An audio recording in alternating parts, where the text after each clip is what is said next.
আপনাদের অনেক অনেক প্রীতি, শুভেচ্ছা এবং সালাম জানিয়ে শুরু করছি আজকের লিগ্যাল অ্যাডভাইস।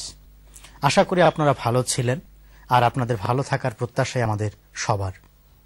আমরা লিগ্যাল অ্যাডভাইসে বিভিন্ন বিষয় নিয়ে কথা বলি, আপনাদের সমস্যার কথা শুনি, আর আমাদের বিশেষজ্ঞ তার অভিজ্ঞতা দিয়ে আপনাদের সেই সমস্ত বিষয়ের দিক নির্দেশনা দেন। আজকে আমাদের সাথে উপস্থিত আছেন আপনাদের সকলের পরিচিত, যিনি আপনাদেরকে বিভিন্ন সময় বিভিন্ন বিষয়ে সাপোর্ট দিয়েছেন দীর্ঘদিন ধরে, আপনাদের সবার পরিচিত ব্যারিস্টার আবুল কালাম আজাদ। সালাম আলাইকুম। ভালো আছেন আপনি? প্রিয় দর্শক মণ্ডলী, আমরা গত কয়েকটি সপ্তাহে আমরা বিভিন্ন বিষয় নিয়ে কথা বলেছিলাম, যে সমস্ত বিষয় হয়তোবা আমরা নিজেরা জানার অভাবে অথবা সচেতনতার অভাবে অথবা কিছুটা নৈতিক স্খলনের কারণে আমরা অনেক ভুল করে ফেলি। সেই সমস্ত অ্যান্টি সোশ্যাল বিহেভিয়ার নিয়ে আমরা কথা বলেছিলাম। আমরা কথা বলেছিলাম ডোমেস্টিক ভায়োলেন্স নিয়ে, আমরা কথা বলেছিলাম বেনিফিট ফ্রড নিয়ে, তারপর আমরা কথা বলেছিলাম রেশিয়াল ক্রাইম বা যেটাকে আমরা বর্ণবাদের কথা বলি, সে সমস্ত কথা আমরা বলেছিলাম। এবং গত সপ্তাহে একটি জিনিস খুবই আমাদের কাছে পরিষ্কার হয়ে গেছে, যে এই সমস্ত অপরাধ অনেকে করেছেন বা এর সাথে জড়িত আছেন, এবং পরবর্তীতে আপনারা ইমিগ্রেশনের বিভিন্ন সমস্যায় পড়ছেন কিংবা ভয় পাচ্ছেন। আপনারা যাতে সেই সমস্ত সমস্যা এড়িয়ে চলতে পারেন, সে বিষয়ে আজকে আমরা ব্যারিস্টার আবুল কালাম সাহেবের সাথে কথা বলবো। জি, আমরা কিন্তু অনেকগুলি বিষয়ে কথা বলে ফেলেছি, তো আজকে আমাদেরকে একটু ওভারঅল, কারণ আমাদের এই প্রোগ্রামের মাধ্যমে অনেক দর্শক আমরা দেখেছি বিভিন্ন উপকৃত হচ্ছে, সেটি হচ্ছে যে ইমিগ্রেশনের এক্সটেনশন বা এখানে থাকার জন্য কি কি ধরনের ক্রাইম এগুলিকে ডিরেক্ট আপনার এফেক্ট করে। জি, খুব খুব চমৎকার একটা প্রশ্ন, যেটা এটাকে বলতে পারেন ইমিগ্রেশন রিলেটেড যে অফেন্সগুলো এবং এটার বাইরে যে অফেন্সগুলো যেটা ইমিগ্রেশনের অ্যাপ্লিকেশনগুলোকে এফেক্ট করবে।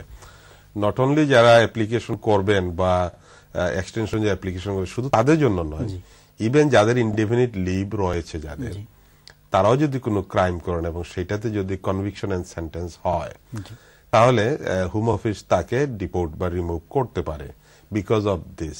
এগুলো আমরা অনেকগুলো কেস পেয়ে থাকি এরকম। তো আমি যেগুলো বলবো সেটা হচ্ছে, ইদানিং অনেকেই প্রশ্ন করেন যে আমার পয়সার জন্য ডিফল্টার হয়ে গেছে, ব্যাংক আমার কাছে পয়সা পাবে, অনেকে মনে করেন এগুলো অফেন্স। হ্যাঁ, এগুলো তো অফেন্স, কিন্তু ওই এতে পড়ে না। এটাকে বলা হয় যে সিভিল যেগুলো রং, যেগুলো সিভিল কোনো কিছু হলে আমরা অফেন্স বলি না, সেটাকে সিভিল রং বলি, যেটা করা ঠিক নয় এবং এটা করা। এবং যেটা অপরাধ তো আপনি জানেন যে ক্রাইম, যেটা ওইটা ডেফিনিশনটা হচ্ছে যদি কেউ এমন কোন ক্রাইম করেন বা অফেন্স, অফেন্স এবং ক্রাইম ওইগুলাতে অনেক অনেক ইয়ে আছে। ক্রাইমটা হচ্ছে সিরিয়াস এবং অফেন্সটা নরমালি ট্রাফিক অফেন্স, আপনি লাইট ক্রস করে গেছেন বা স্পিড দিয়েছেন, দিস আর অফেন্স। তো এই সমস্ত অফেন্স আপনি যেটা বলেন যে অফেন্স, এটা তো এখন কথা হচ্ছে আপনি এই অফেন্স গুলোর জন্য ইমিগ্রেশনে কি এফেক্ট করবে, এটা হচ্ছে কোয়েশ্চেন। হ্যাঁ, অবশ্যই করবে, যদি সেইটা কনভিকশন এন্ড সেন্টেন্স হয়, অর্থাৎ কোর্ট যদি সেটাকে চার্জ ফ্রেম করে, শাস্তি সেটা 10 টাকা হতে পারে। যদি চার্জ ফ্রেম করে আন্ডার ক্রিমিনাল ট্রায়াল হয় এবং সেইটাতে যদি যে কোনো পরিমাণ সাজা হতে পারে, সেইটা রিহ্যাবিলিটেশন অফ অফেন্ডার্স অ্যাক্টের আওতায়, সেটা কতদিন, সেটা স্প্যান্টের যে ডেফিনিশনটা সেটা আলাদা যাচ্ছে আমি, কিন্তু এক্সকিউজ মি, কিন্তু প্রথম কথা হচ্ছে যে অফেন্স গুলোতে এফেক্ট করবে কিনা।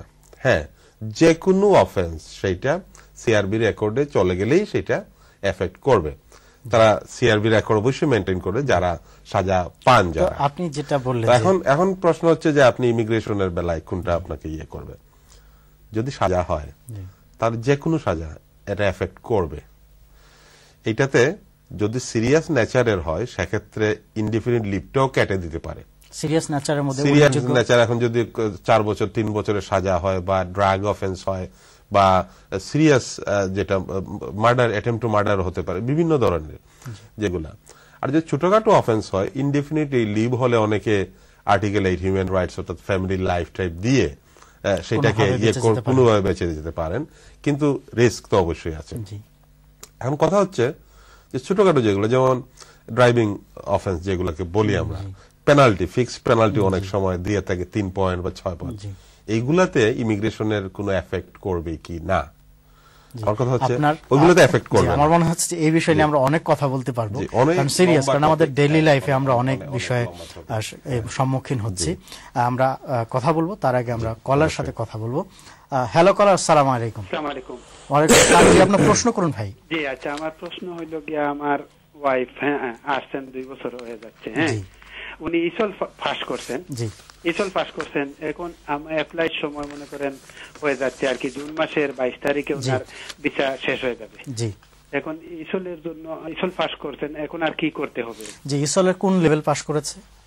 Isle level 1। লেভেল 1 তিনি পাস করেছেন, জি।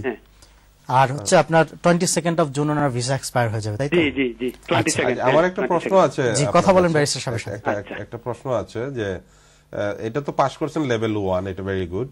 এটার সাথে যদি যে ওই রিকোয়ারমেন্টটা ফুলফিল করতে হলে যে এখান থেকে লেভেল 1 করেছেন উনি, সেইটা একটা কম্বাইন্ড সিটিজেনশিপ একটা ম্যাটেরিয়ালস এর কনটেক্সটে একটা কোর্স রয়েছে, যেটা সেই কোর্সটা কিন্তু ওই ইনস্টিটিউশন থেকে লিখে দিতে হবে যে আপনি ওই কোর্সটা করেছেন, তাহলে কিন্তু লেভেল 1 এর ওইটার সাথে কভার হয়ে যায়।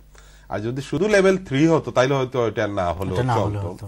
লেভেল 1 এবং 2 এর বেলায় ওই যে কম্বাইন্ড ম্যাটেরিয়াল যেটা, ওইটা আপনাকে করতে হবে। ওইটা যে ইনস্টিটিউশন থেকে লেভেল 1 করেছেন সেইখানে আপনি যদি তাদেরকে যোগাযোগ করেন, অবশ্যই নরমালি এটার সাথে দিয়ে দেওয়ার কথা যদি উনি ইমিগ্রেশন পারপাসে করে থাকেন। অনেকে নরমালি লেভেল 1 লেভেল 2 এমনিতে করে থাকেন, তাদের জন্য ওটা করতে হয়। কিন্তু আপনি যদি বলেন যে আমি ইমিগ্রেশন পারপাসে, তো ইনস্টিটিউশন গুলা ওইটার সাথে ওইটা কমপ্লিট করে দেয়, অ্যাডভাইস করে থাকে। তো আপনি সেইটা খুব মনে করে ওই যে চিঠি আকারে, যেটা ওটা সার্টিফিকেট আকারে না, ওটা চিঠি আকারে দেওয়া হয়। আর লেভেল 1 এর ওইটা এটা সার্টিফিকেট আকারে দেওয়া হয়। এরকম আপনি দেখলে বুঝতে পারবেন নাকি, এবং এটা দিয়ে অ্যাপ্লিকেশন করলেই সেটা হয়ে যাবে। তবে গত 7 এপ্রিল থেকে যেটা হচ্ছে যে যদি এরপরে কেউ অ্যাপ্লিকেশন করেন তাহলে অ্যাক্রেডিটেড যে ইনস্টিটিউশন গুলো সেইগুলোর থেকে করতে হবে। এটা তাদের আছে, তো ওইগুলা মোটামুটি সবগুলা ইয়েতেই আছে। এখন আমার মনে হয় না কোনো ইয়ে আছে, এবং যারা নাই তারা হয়তো ইতিমধ্যেই করে ফেলবে। এটার কোনো ভয়ের কারণ নেই। আপনি যে কোনো ইয়ের থেকে নিতে পারবেন। তো তাদেরকে জিজ্ঞেস করবেন ভাই নতুন যে চেঞ্জ, সেই চেঞ্জের পরে গিয়ে আপনি ওইটা রুল কমপ্লাই করেছেন কিনা, এটা আপনি একটু বলে নিয়ে।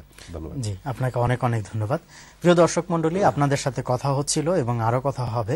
আমাদের টেলিভিশন স্ক্রিনের সামনে যে নাম্বারটি আছে সেখানে ফোন করবেন, আর ফোন করার সময় অবশ্যই আপনাদের টেলিভিশনের ভলিউমটি একেবারে কমিয়ে রাখবেন এবং টেলিফোনে আমাদের সাথে কথা বলবেন।